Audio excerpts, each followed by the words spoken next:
২০১৩ সালে পাকাকরণ হয়েছিল বিয়ানীবাজার ও গোলাপগঞ্জ উপজেলার কয়েক গ্রামের একমাত্র যোগাযোগ সড়ক। কিন্তু দীর্ঘ এক যুগের বেশি সময় পেরিয়ে গেলেও সড়কটি সংস্কার হয়নি। এর মধ্যে বন্যায় বারবার তলিয়ে যাওয়ায় চলাচল ভোগান্তিতে পড়েছেন দেউলগ্রাম, সবিলপুর, আইও ও হাজিপুরবাসী। এর মধ্যে বন্যায় বারবার তলিয়ে যাওয়ায় চলাচলে ভোগান্তিতে পড়েছেন দেউলগ্রাম, সবিলপুর, আউই ও হাজিপুরবাসী। সড়কটি চলাচল উপযোগী করতে আউই গ্রামের প্রবাসীদের অর্থায়নে সংস্কার কাজ বাস্তবায়ন করেছে গোলাপগঞ্জের আউই এলাকার সামাজিক সংগঠন অ্যাক্টিভ ডেভেলপার আউই। এ কাজ তদারকি করছেন সামাজিক এই সংগঠন দায়িত্বশীল সহ আউই গ্রামের বয়োজ্যেষ্ঠরা। দীর্ঘদিন সংস্কার না হওয়ায় চলাচল দুর্ভোগ লাঘব করতে প্রবাসীদের অর্থায়নে চলমান সংস্কার কাজ শেষ হলে উপকৃত হবেন ভোগান্তিতে থাকা কয়েক গ্রামের বাসিন্দা। বয়োজ্যেষ্ঠরা প্রবাসীদের প্রতি কৃতজ্ঞতা জানান। আজ থেকে প্রায় ৩০ বছর আগে কাজ করা হয়েছিল, আর্থিং কাজ যেগুলা।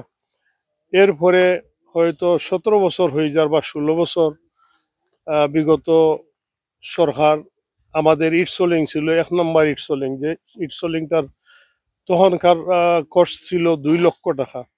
ওই ইটগুলা ব্যাঙ্গে ওনারা পিস করছিল। এরপরে আর কোনো কাজ হয় নাই এই ১৬-১৭ বছর। বিগত বছর বর্ষার সময় আমাদের খুব কষ্ট হয়েছে। এই বছরও আমরা সিএনজি, মোটরসাইকেল বা লাইটেস কোনো কিছু চালাইতে পারি নাই, যার কারণে এই ছোট্ট একটা গ্রাম আহই এলাকার দেশে বিদেশে যত আসেন মোটামুটি কিছু আর্থিক সহযোগিতা আমরা পাইছি। এই এলাকার থেকে আমরা বিয়ানীবাজার ডেইলি কয়েক হাজার লোক যাই গিয়া আমাদের পকেট ভরা টাকাগুলা বিয়ানীবাজারবাসীকে দিয়ে আসে। তো উচিত বিয়ানীবাজারের জনগণ আমাদের দিকে সুদৃষ্টি রাখা। অন্তত পক্ষে ২০০ মিটার হইব, যেটা খাজ একান্ত ইম্পর্টেন্ট। গাড়ি চলতে চলতে যেগুলা গর্ত হয়ে গেছে কি গাড়িগুলা পানির সময় ডুবি যায়, তখন আমরা ওই বরগাম হইয়া যাইতে হয়। এবং বরগামের রাস্তাটা আপনারা জানেন, বরগাম কলেজ রোড, যেটা এটারও দুরবস্থা। তো এই বিগত সময় হলো কিছু জনগণ করছে, কিছু সরকারের পক্ষ থেকে, অস্থায়ী সরকারের পক্ষ থেকে এইটা নামকা বাঁচতে আর কি আমরা কোন রকম চলাফেরা করতেছি। পানিও ইফিরা বেশ করছে আর রাস্তাও ভাঙি গেছে কি পাক্কা হয়ে এখন। যখন আমার পাশে জানছে তারা এগুলো জীবনী সৈন তারা পক্ষ থেকে হররা করি, আমি খুব খুশি। ও যে এটা ফেনতে যে কাম কররা আমার খুব খুশি লাগে। তো তারার এই সময়টা তারা দিতা, তারা মেধা শক্তি ব্রেইন সকলটা ঠিক আছে, এর লাগে তারা কররা আমার খুব ভালো লাগে। আমি তারাও ধন্যবাদ দিই। আর ভাঙ্গা করে যেন ভাঙ্গি যেন আমরা ঠিক করি, আর যেন না এই ফিরাও বেশি হয়ে গেছে ও আমার তা ফেনতে লাগাইছেন, আমরা তারা ধন্যবাদ দিয়ার।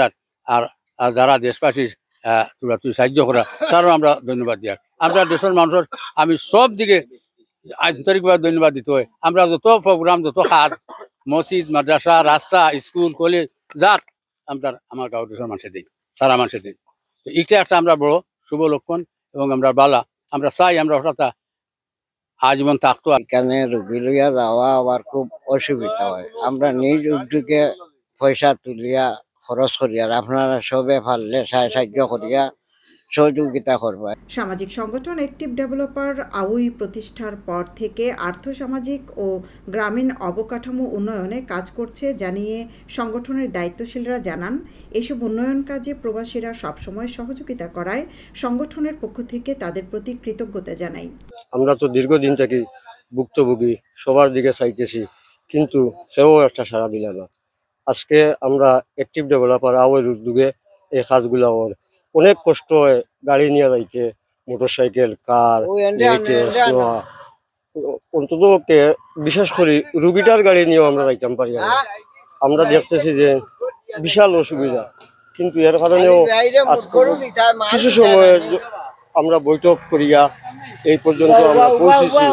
ধন্যবাদ জানাই আমাদের মুরব্বিয়ান দেশ এবং বিদেশ থেকে যে অবদানগুলা দিচ্ছেন, তাদের বেশ করে আমি ধন্যবাদ জানাই। আমার সংগঠনের পক্ষ থেকেও ধন্যবাদ জানাই, যেহেতু আজকে কিছু সময়ের ভিতরে আমরা সিদ্ধান্ত নিয়ে আজকে আমরা অতটুকু করতে পারছি, এর কারণে আমরা বেশ করে ধন্যবাদ জানাই। দীর্ঘদিন থেকে আমাদের আওয়াই সবিলপুর বাণীগ্রাম রাস্তার সবিলপুরের অংশ অবহেলিত অবস্থায়, বন্যার সময় পুরা রোড ডুবে যায়। এবং আমাদের এলাকাবাসী দীর্ঘদিন চেষ্টা করার পরও এটা কোনো সমাধান হয়নি। পরবর্তীতে বিগত সোমবারে আমাদের একটি ডেভেলপার ওই একটি সাধারণ মিটিং ছিল। মিটিংয়ে আমাদের একটি আলোচ্য বিষয় ছিল এই রাস্তা সংস্কার কাজ নিয়ে।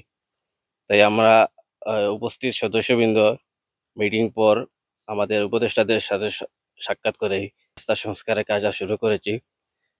আলহামদুলিল্লাহ আমাদের রাস্তা সংস্কারের জন্য আমাদের প্রবাস থেকে প্রায় লক্ষাধিক টাকা আসছে। যারা দেখবেন আশা করি আপনারা এই রাস্তা সংস্কারের জন্য আমাদের সাথে সহযোগিতা করার জন্য যোগাযোগ করবেন। ওই সবিলপুর রাস্তার কাজের উদ্যোগ নিছি। এই রাস্তাটা বিগত এই যে রিসেন্ট যে বন্যা হয়েছে, বন্যার কারণে আমাদের রাস্তাটা একেবারে নষ্ট হয়ে গেছে গিয়া, এবং রাস্তাটা ফানির মুড়ো আছিল। ফানির মুড়ো থাকার কারণে রাস্তাত যে আমরা গাড়ি সিএনজি কার লাইটেস নোহাইগুলা যাতায়াত করতে পারছে না, প্রায় হাঁটু ফানির মতো আছিল। বিগত প্রায় 15-20 বছর আগে এই রাস্তাটার সরকারিভাবে সংস্কার হয়েছিল। প্রবাস থাকিয়া আমরা সব বাইয়াইনতে আমরা সহযোগিতা করছেন, প্রবাস থাকিয়া আমরা টাকাগুলা দিছেন, এবং এই উদ্যোগটা যখন আমরা নিছি তখন প্রবাসীর লগে যখন যোগাযোগ করছি তাই আমরা অনেক সহযোগিতা করছেন। আর এই সহযোগিতার কারণে আজকে আমরা এই রাস্তাটার কাজ শুরু করছি। আমি বিয়ানীবাজার প্রশাসনের দৃষ্টি আকর্ষণ করে কইতাম চাইরাম যে আমরা এই অবহেলিত রাস্তাটার লাগিয়ে আপনারা সংস্কার করা লাগে একটু মনোযোগ দেখা এবং একটু খেয়াল রাখুক। দীর্ঘদিন সংস্কার না হওয়ায় দুই উপজেলার বেশ কয়েকটি গ্রামের বাসিন্দারা ভোগান্তিতে রয়েছেন। প্রবাসীদের অর্থায়নে সাময়িক সংস্কার হলেও বন্যা থেকে সড়ক বাঁচাতে উঁচু করার পাশাপাশি সড়কটি সরকারিভাবে স্থায়ী সংস্কারের দাবি ভুক্তভোগীদের। সৈয়দা আখি হক, এবিটিভি।